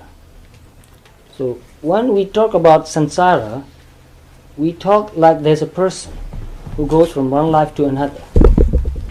So conventionally this is true. Whenever Buddha talk about karma and the effect of karma, he uses this Samudhi Satya, truth. In that level, he speaks in Samudhi Satya truth. And also, when we practice loving kindness, we think of persons. And persons are also truth. They are persons. Man, woman. So we think of our parents. May my mother be happy. May my father be happy. So we think of father or mother. And we think of persons, which is Samudhi Satya. So in the same way, when we talk about samsara and rebirth, we talk as if they are persons, dying and being reborn. So this is an easy way to explain that. But ultimately, every moment there are physical phenomenon, billions of physical phenomena happening, and billions of mental phenomena happening in 1 second. You know how fast the computers work these days? They have now achieved the frequency which is beyond 1 gigahertz per second. 1 gigahertz per second. That's very, very fast. And they are developing even faster computers. Even a computer can work 1 gigahertz per second. And the mind can work even faster. So whatever happening now is just phenomenon, a series, a process. And when a person dies, so to speak, the physical phenomenon stops. The heartbeat stops and the brain stops working. But the mental process still goes on without interruption. So when we are now, so to speak, when we are alive, our mind has active cycle and resting period. So between two active cycles, there's one resting period. And it goes on like that. So in Pali language we call that active cycle viti, chitra. And this resting cycle, bhavinga. And this resting cycle, bhavinga, is identical to the rebirth consciousness. So we are not aware of that mental state. And when we die, what happens is, after a resting cycle, there's another, after an active cycle, there's another Boenger series of consciousness, and which is dead consciousness, and another rebirth consciousness again. So we cannot die while we are in active mental cycle, active process of the mind. We can die only after that active cycle, and we die. And when we are reborn, the first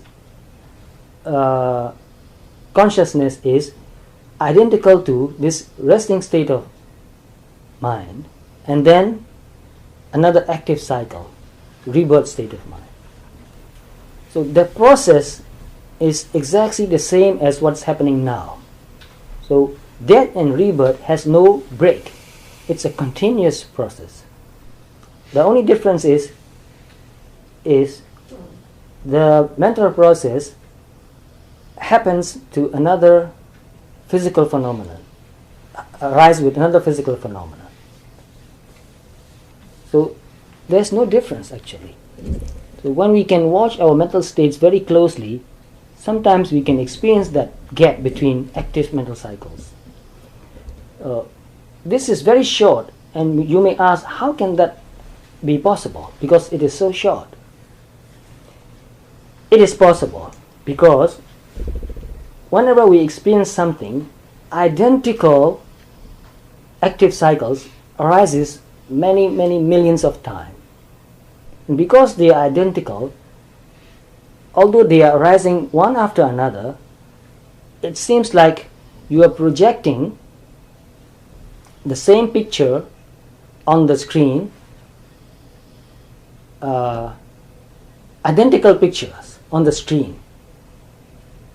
So how would that appear if you are projecting identical pictures on the screen, but in reality the picture is appearing and disappearing all the time, but whatever appears is identical to whatever has disappeared? So how would that appear to you?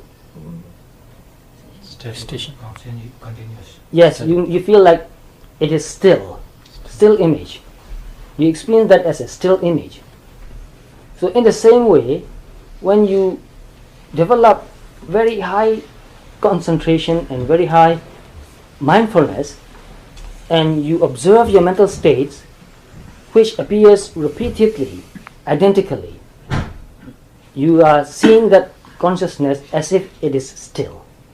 Therefore, you can observe the sequence also. So, but to get there is very difficult. You need a lot of time and practice to be able to watch your mind.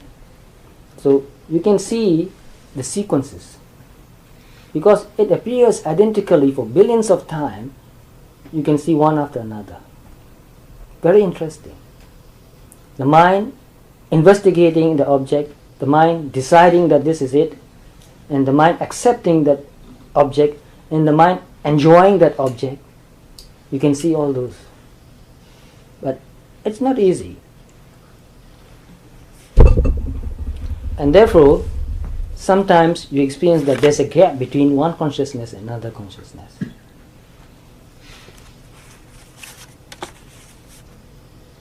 And this is a question in Burmese.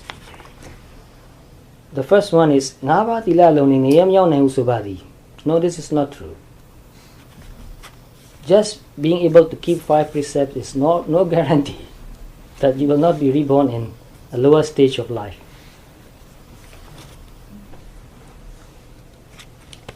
And another question is, Totapan tili ngaba tila go chemi sanshaw na ni usubadi. That is true. When you become a first stream winner, which means you have attained the first stage of enlightenment, naturally you keep 5 precepts. It becomes natural. If this is true, explain it in detail. Oh.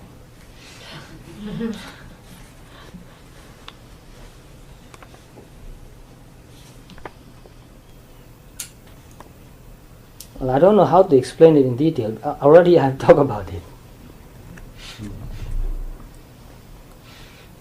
We have done a lot of good deeds, and we have done a lot of bad deeds too. and we cannot determine or we cannot tell which will give result when we die. But naturally, whatever we are in a habit to do appears when we are dying. And although we have done a lot of bad deeds, we have also done a lot of good deeds. And because good deeds are more powerful than bad deeds, we are here.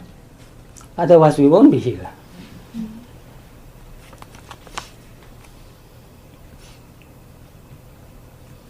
And this question, number 3. If you are a soldier and you kill people, are you breaking the precept? Can you keep the precept? No. If you kill people, how can you keep the precepts? And being a soldier, can you call that's a right livelihood? Very difficult question. Killing cannot be a right livelihood. And this number 4 question. Yes, I've read that. The teachers. Okay, oh, I've lived for 2 months in Popa, in Burma, the place which is very famous for these so-called Visa Zoji or telepathy, but I've never found anybody in Popa. Although I found people who are practicing to become one, I've never found anybody who are real Visa or Zoji or telepathy. In English, what is that? The great masters or some, I don't know how to translate them into English. Small gods. I never believed in any of the wizard from the past world. But I was called to my masters to go to together by a dream and started to experience what the inner path is, the mystical thing. Actually, my original lineage is from the wizard lineage. I sit on the fence on both sides. Started off with Vipassana and thought very lowly of the Samatha path. Only when I was called back to the lineage, I realized I was very ignorant and full of pride, false pride. So from my own experience, I cannot tell this. Because each person has their own path.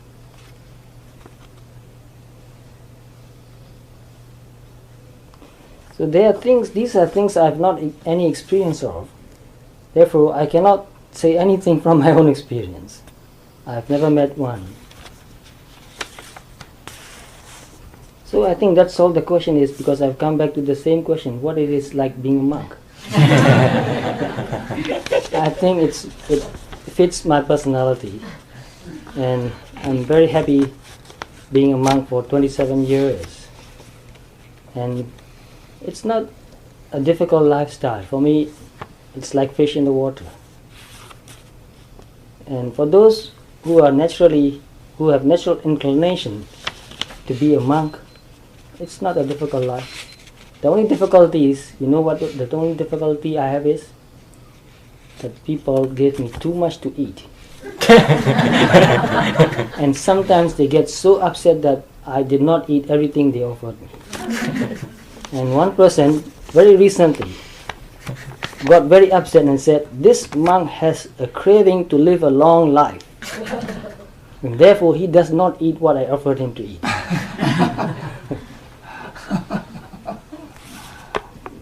So that's a hard life. So that's all the questions. Very glad to meet you and talk with you. hope we will see each other again. But now I have to go back a long way and have other things to do. So I must take leave. So as a conclusion to our Dharma talk and discussion this afternoon, let's honor the Buddha, Dharma and Sangha by reciting Imaya Dhammanu Dhammapatipatiya Buddham Pusemi. Imaya Dhammanu Dhammapatipatiya Buddham Pusemi. Imaya Dhammanu Dhammapatipatiya Dhammam Pusemi. Imaya Dhammanu Dhammapatipatiya Sangham Pusemi. By practicing according to the teaching of the Buddha, which leads us to liberation, we honor the Buddha, Dharma and Sangha. Sadhu, sadhu, sadhu.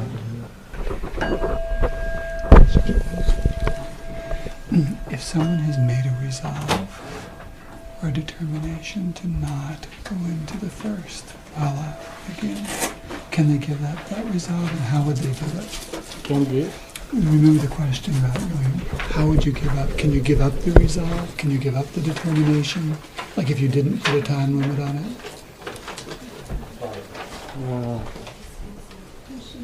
Like a bodhisattva can give up, I guess, their resolve at some point. Is it possible, like if someone didn't put a time limit on their determination? If a person don't put a time limit, it will be difficult for the person to get into that plasmapati.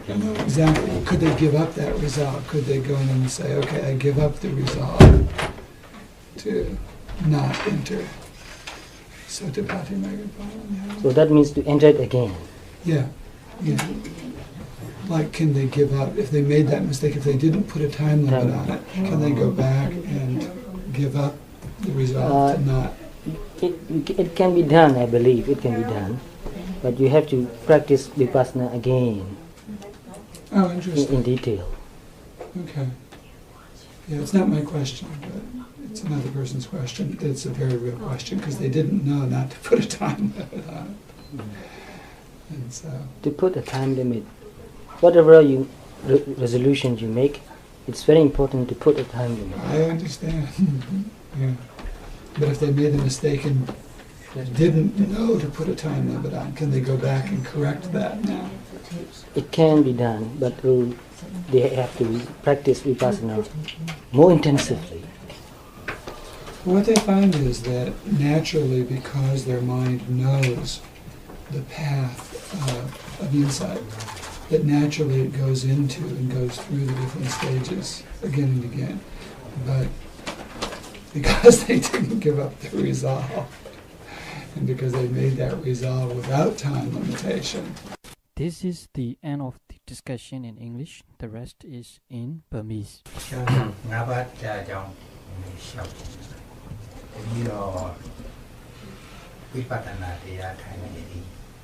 Awareness, tati, laudaran, tati, Myesia, Sayan, Sa, tati, Tuan, tati, Jan, Zile, tati. A tati, Young Luda, the ages on Navatila, Navatila, Lamon, Navatila, Loidua, Tuzia Seva, Pava. So, Tuzia Seva, Machine, Tuzia Jeva. Tuzia then wholesome deeds for genus on him. Tiluan, a yet was a jump ship. And yet was a jump ship, you, Navatila, Tiaro, conditioning or control of the delay. The stream enterary you were Tabawa Liao, Malochin as a control of the yard. Elu Dumuaro, Tabuaro, Tijai.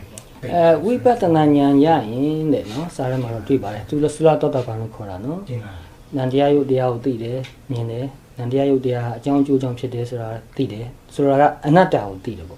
Another Nyan Yatalushi, Adi Anata Nyan, Masonshon Bene, Masonshon Benebu, Tina Yani Doma Be. Okay, so what is it? Eat the water. အပင်မလားနိုင်ဘူးတဲ့နော်ဒီလိုမှမဟုတ်ရင်တော့ရိုးရိုး၅ပါးသီလထိန်းဝင်တော့တေချာတယ်လို့မပြောနိုင်ဘူးဒါတော့မှဒီဝိပဿနာဉာဏ်ကတဘဝပဲတေချာတယ်လို့ပြောနိုင်တယ်နော်နောက်ထပ်ဘဝတွေမှာဒီလိုပဲအပင်မလားတော့ဘူးလို့ပြောလို့မရဘူးအပင်မလားဖို့ရတေချာတဲ့တခုတည်းတော့တရားကတော့အနည်းဆုံးတွတ်တာပါဒီမဲ့ရမှာဖြစ်တာနော်နောက်ဦးနာတခါကြီးပြောတဲ့ထက်မှာ၅ပါးသီလကိုထိန်းဖို့ရအတွက်တတိဆိုတာပါနေတယ်နော်၅ပါးသီလကိုထိန်းဖို့ရမှာတတိပါနေရင်ကိုပဲအဲ့ဒီတတိဟာလည်းပဲဝိပဿနာဖြစ်သွားတာပဲကိုယ်စိတ်ထဲမှာတခုခုကိုလုပ်ဖို့ကြံစီတယ်ဆိုရင်အဲ့ဒါကိုသိနေပြီကိုသိနေတော့ဒီဟာကိုသိနေတာကတတိပဋ္ဌာန်တရားအထုတ်နေတာပဲဒါကြောင့်ဘုန်းကြီးတော့တွေးကြည့်တယ်ဘယ်လိုကုသိုလ်မျိုးပဲဖြစ်ဖြစ်အဲ့ဒီကုသိုလ်မျိုးကိုတကယ်အကောင်းဆုံးအဆင့်ရောက်အောင်လုပ်မယ်လို့ရည်ရွယ်ထားပြီးတော့အကောင်းဆုံးဖြစ်အောင်ဒါစူးစမ်းနေတတိဆိုတာမပါလို့မရတော့အဲ့တော့အဲ့တတိပါလာပြီဆိုရင်တဖြည်းဖြည်းနဲ့ဝိပဿနာဉာဏ်မှာဖြစ်လာမယ်ဥပမာဆိုတော့ဒါနလှူတယ်ပဲဆိုအောင်သုံးတော့နော်တခုခုလှူတယ်ဆိုရင်ငါဘယ်လိုစိတ်မျိုးနဲ့လှူတာလဲငါဘယ်လိုစေနာမျိုးနဲ့လှူတာလဲဆိုတာတေချာကြည့်မယ်ဆိုရင်ကိုယ်စိတ်ကိုကြည့်ရတယ်နော်ဘာလို့မျောလင့်ပြီးလှူတာလဲတော့ကိုယ်စေနာကိုအဲ့လိုကြည့်တဲ့အလေးချင်းများလာလို့ရှိရင်တဖြည်းဖြည်းနဲ့အဲ့ဒီစေနာကိုပို့ပြီးတော့မြင်လာတယ်နော်အဲ့ဒီစေနာကိုမြင်နေတယ်ဆိုရင်ကိုပဲဒါတတိပဋ္ဌာန်ပွားပြီးသားဖြစ်သွားတယ်နော်အဲ့လိုပဲတိလကိုလုံခြုံအောင်စောင့်ထိန်နေဆိုရင်လည်းဒီတိုင်းပဲတခုခုအချိန်ကြီးကြုံလာပြီဆိုရင်စိတ်ကဘာလို့ဖို့ကြံစီနေပြီလဲသိနေပြီတခုခုပြောတော့မယ်ဆိုရင်ဘာကိုပြောမှလဲဘာယူကျွမ်းနေပြောမှလဲဒီစကားမှန်ရလားအကျိုးရှိရလားဆိုတော့တတိထားနေပြီဆိုရင်အလိုလိုလေးနဲ့သူကတံပစင်ညဆိုတော့ပါနေပြီနော်တတ္တကတံပစင်တို့တပ်ပါရတံပစင်တို့ဆိုတာရှိတယ်နော်အကျိုးရှိရလားရောက်ပါရလားတင့်တော်ရလားနော်ဂောစရတံပစင်အတ္တမောဟတံပစင်ဆိုတံပစင်၄ပါးရှိတာပေါ့နော်ဂောစရတံပစင်ဆိုတာဒီအကြောင်းအရာအာယုံပြုတ်ဖို့ရထိုက်ရလားဒီအကြောင်းအရာဒီကိစ္စမျိုးကိုတွေးနေဖို့ထိုက်ရလားအဲ့ဒါကိုသတိထားပြီးကြည့်လို့ရှိရင်တဖြည်းဖြည်းနဲ့အတ္တမောဟတံပစင်ဖြစ်သွားမှာနော်အတ္တမောဟတံပစင်ဆိုတာကတော့မှားယွင်းတဲ့အမြင်မရှိတော့ဘူးအမြင်မှန်ရသွားတယ်ဆိုတဲ့သဘောနော်အဲ့တော့ကုသိုလ်တစ်ခုခုကိုတကယ်တတိနဲ့ဉာဏ်နဲ့ရှင်ပြီးတော့သူအကောင်းဆုံးအဆင့်ရအောင်တကယ်လုပ်မယ်ဆိုရင်တဖြည်းဖြည်းနဲ့ဝိပဿနာဖြစ်သွားနိုင်တယ်တတိပါနေတော့ဝိပဿနာဖြစ်သွားမယ်ဖြစ်တယ်ဗျာဘာလို့တပည့်တော်တို့ဆုံးမချက်ရတော့ဘုရားကိုလှူတာတော့အကျိုးရှိဆုံးပေါ့နောက်တန်ဃာတော်တွေလှူနေတယ်ဒါနောက်တစ်ဆင့်ပေါ့ဗျာလူရှိပေနဲ့ကိုကတော့ကုသိုလ်ရရင်တော့ဘုရားလည်းဆုံးတော့တင်တာတန်ဃာလည်းဆုံးဒါနဲ့ဆင်းရဲလူလည်းပေးကြတာဗျာဟုတ်တာပေါ့မရှိပေနဲ့ကိုရှိတဲ့တဝက်တည်းတဝက်ကိုအရေးကြီးဆုံးနေရာပြောတဝက်တော့သွားပေးသေးတာတခါကြီးပြောတာဘုန်းကြီးအဲ့ဒါသိတဲ့ဘောကြနော်အဲ့ဒါလည်းပြောရမှနည်းနည်းတော့ခက်တယ်နော်တင်ပါဒါမဲ့တခါကြီးကပြောတော့ဘုန်းကြီးကလည်းပြောချင်ပြီဗမာပြည်မှာလူမှုရေးနဲ့ပတ်သက်ပြီးတော့အလှူဒါန်းတန်းနေတယ်နော်ဥပမာဆိုတော့ဘုန်းကြီးမိုးကုတ်မြို့ရောက်ခဲ့တယ်အဲ့ဒီမှာလည်းဒီလိုပဲတခါတခါမှဒီစုပြီးတော့တရားအကြောင်းပြောကြဆိုကြမေးကြဆွေးနွေးကြတော့တခါတယောက်ကမေးတယ်အရှင်ဘုရားတဲ့တပည့်တော်တိုင်းပြည်မှာဘုရားတည်ဖို့ကျောင်းဆောက်ဖို့အလှူခံရင်လှူမဲ့သူများပါတယ်တဲ့စာသင်ကျောင်းအတွက်ဆေးရုံအတွက်အလှူခံရင်တော့လှူတဲ့လူအများနဲပါတယ်တဲ့ဘာကြောင့်လဲတဲ့စာသင်ကျောင်းအတွက်လှူတာဆေးရုံအတွက်လှူတာတဲ့ကုသိုလ်ရတာနဲတယ်လို့ယူဆလို့လားတော့မဟုတ်နိဗ္ဗာန်အတွက်အထောက်ပံ့မဖြစ်နိုင်ဘူးလို့ယူဆလို့လားတဲ့မေးကြတယ်နော်အဲ့ဒါတကယ်အဖြစ်မှန်ပဲဘုရားအတွက်ကျောင်းအတွက်အလှူခံမယ်ဆိုရင်လှူတဲ့လူများတယ်နော်စာသင်ကျောင်းအတွက်ဆေးရုံအတွက်အလှူခံမယ်ဆိုလှူတဲ့လူကနေနေတယ်အဲ့တော့နားလည်ထားကြတာကဘုရားအတွက်လှူတာကကုသိုလ်ပူရတယ်နော်ကျောင်းဆောက်လှူတယ်ဆိုတာကလည်းအင်တန်ကုသိုလ်ကြီးတယ်လို့ဒီလိုလည်းဘုရားဟောထားတာပေါ့နော်အဲ့တော့မှန်ပါတယ်နော်ယဟန်တန်ဃာကိုလှူရတာအထူးသဖြင့်အရိယာတန်ဃာကိုလှူရတာဆိုပြီးတော့အကျိုးများတယ်အဲ့တော့ထင်ရှားဘုရားကိုလှူရမယ်ဆိုတော့အကျိုးအများဆုံးပေါ့နော်မှန်ပါတယ်အဲ့ဒါနော်ဘာလို့ဆိုတရားတရားသိကောင်းတာကိုအဲ့ဒါလို့ကုသိုလ်များတာကိုလှူဖို့ဆိုပြီးတော့ရည်ရွယ်ချက်ထားလိုက်တဲ့ခါကျတော့မြန်မာပြည်မှာလူမှုရေးအတွက်လှူတာတဖြည်းဖြည်းနည်းသွားတာတွေ့ရတာအဲ့ဒါကိုလည်းပဲဘုန်းကြီးကဘယ်လိုတွေးလဲဆိုတော့အဲ့ဒါကြောင့်လည်းပဲမာရီကသိမတိုးတက်ဘူးလို့ထင်တယ်နော်လူမှုရေးနဲ့ပတ်သက်တဲ့ကိစ္စတွေမှာတခုခုလုပ်မယ်ဆိုရင်အခက်အခဲအများကြီးရှိပြီးတော့ဒီစာပေထဲမှာအဲ့လိုဆိုတာတော့စိတ်ကတော့ပူတန်တော့ဒါနဲ့မတူပဲမနေနိုင်ဘူးဆင်းရဲတဲ့အတွက်ပူလိုတယ်လေဗျာဟုတ်တယ်လို့ဘုန်းကြီးကတော့အရှင်ဘုရားပြောလို့မျိုးသူဝတ်ဆရာလည်းရှ ရှမ်းပဲလူကျင်တဲ့လူတွေကများလုံးအကြီးလို့တခါတည်းမနဲ့တုံးပြီးတော့လှူရတာပေါ့ကုသိုလ်ရအောင်တော့သွားတော့လှူပါတယ်ဒါနဲ့ ဟုတ်ပါတယ် ဟိုတွေ့တော့ခြံလာတော့နောက်တစ်ချက်ရှိသေးတယ်ဗျာလှူတဲ့နေရာမှာတပည့်တော်ဒီဆရာတော်ကြီးတွေပဲပြောဆုံးမှာပေါ့ဒီလှူတဲ့အခါမှာဒီစေတနာမှာမူတည်လို့ပေါ့ဒီတော့စေတနာတိတ်မကောင်းတဲ့လူတွေကဒီဘဝမှာချမ်းချမ်းသာသာနေရပဲနဲ့လို့ဆုပ်ဆုပ်ပြတ်ပြတ်ပဲနေခြင်းတယ်ပေါ့အဲဒီဟိုကောင်းကောင်းမွန်မွန်ဝတ်ချင်ကောင်းကောင်းမွန်မတွားချင်မစားရမတောက်ရပဲနဲ့အလကားဖြစ်တော့အဲ့ဒါလေတပည့်တော့တိတ်စိတ်ထဲကဘဝင်မကြောက်ရဘာလို့တခါကြကိုကချီလုံးကြီးလေးနဲ့နုံနုံလေးနဲ့ဆိုနေလို့ကောင်းရတာနဲ့ပိုးလုံးကြီးရွှွှွှွှွှှနဲ့ပြင်းပြင်းမမနဲ့နေပြမလို့ဖြစ်နေကြပိုက်ဆံရှိမှန်းသိအောင်လို့ကိုကလူနုံလူချမဟုတ်ဘူးအရင်ဘဝကောင်းကောင်းလုပ်ခဲ့တယ်လူဒါနပြုခဲ့တဲ့လူဆိုလို့proof လုပ်ချင်လို့ဝတ်ထားဆိုမဟုတ်သေးဘူးဗျာအဲ့ဒါ အဲ့တော့တခါကြီးဘယ်သူဘာပြောပြောကိုယ့်ကိုစစ်ချမ်းသာလို့သာဝတ်လိုက်ပါ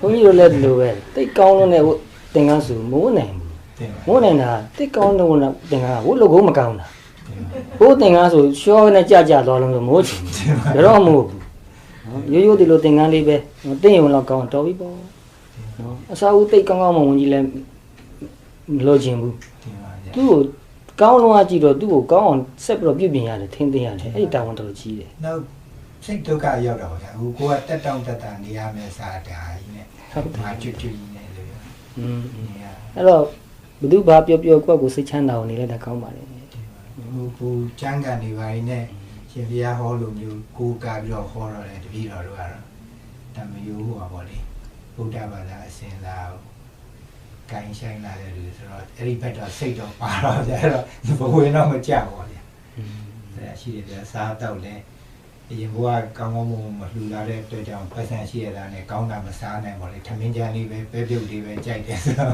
အေးဒီကကြီးပြောလို့ဆိုဘုန်းကြီးလည်းအဲ့လိုဖြစ်နေတာခင်းကောင်းကောင်းဆိုတိတ်မစားခြင်းဘူးနော်အတိရပြုတ်ကလေးပါလေးဆိုရင်တော့ပိုကြိုက်တယ်ကျမ်းမာရေးနဲ့ညွတ်တာရွေးပြီးစားရတာပဲနော်အဲ့တော့လူများကကောင်းတယ်လို့ထင်တာကအရသာကိုအဓိကထားတာဟုတ်နော်ကျမ်းမာရေးအတွက်မညွတ်ဘူးအဲ့တော့အဝတ်စားလည်းဒီလိုပဲကျမ်းမာရေးနဲ့ညွတ်အောင်ညာလေးနဲ့ရှင်ပြဖို့ပဲအစားလည်းဒီလိုပဲကျမ်းမာရေးနဲ့ညွတ်အောင်ညာလေးနဲ့ရှင်ပြစားဖို့ပဲအများကောင်းတယ်ဆိုတိုင်းတကယ်ကောင်းတယ်လို့ပြောလို့မရပါဘူးအဲ့တော့ဘယ်သူဘာပြောပြောကိုယ်စိတ်ကိုသိပါတယ်နော်ကုသိုလ်စိတ်လေးနဲ့နေတဲ့စိတ်ချမ်းသာနေတဲ့ချိုးကြံတဲ့ချွေးတာတဲ့ကိုယ်မှပိုးရရှမ်းတာကိုလောက်မပြည့်စုံတဲ့လူတွေကိုမျှပြီးပေးလိုက်တယ်ဆိုရင်ဒါပြီးတာပါပဲသူများဘာပြောပြောပေါ့ကိုယ်စိတ်ကိုသိပါလေဘုန်းကြီးတို့လည်းလိုပဲအမျိုးမျိုးပြောကြဆိုကြဝေဖန်ကြတယ်ဝေဖန်ကြလဲဘုန်းကြီးကဘယ်လိုပြန်ပြောလဲဆိုတော့ကိုယ်စေတနာကိုသိပါတယ်လို့တခွန်းမတော်ပါဘူးအဲ့လောက်ပဲဖြည့်ချင်းချက်ပေးမနေဘူးနော်လူတွေဝေဖန်သမျှဖြည့်ချင်းချက်လိုက်ပေးနေရဆုံးမှာမဟုတ်ဘူးအဲ့တော့အမျိုးမျိုးဝေဖန်ခံရတယ်အဲ့တော့ဒီခါကြီးတို့ဝေဖန်လာရင်လဲအဲ့လိုပဲပြောလိုက်ပေါ့ကိုကကိုစိတ်ချမ်းသာလို့နေတာပါအဲ့ဒါပေါ့ဥပေက္ခနဲ့ပဲနေသွားရုံပဲကိုစေနာကိုသိပါတယ်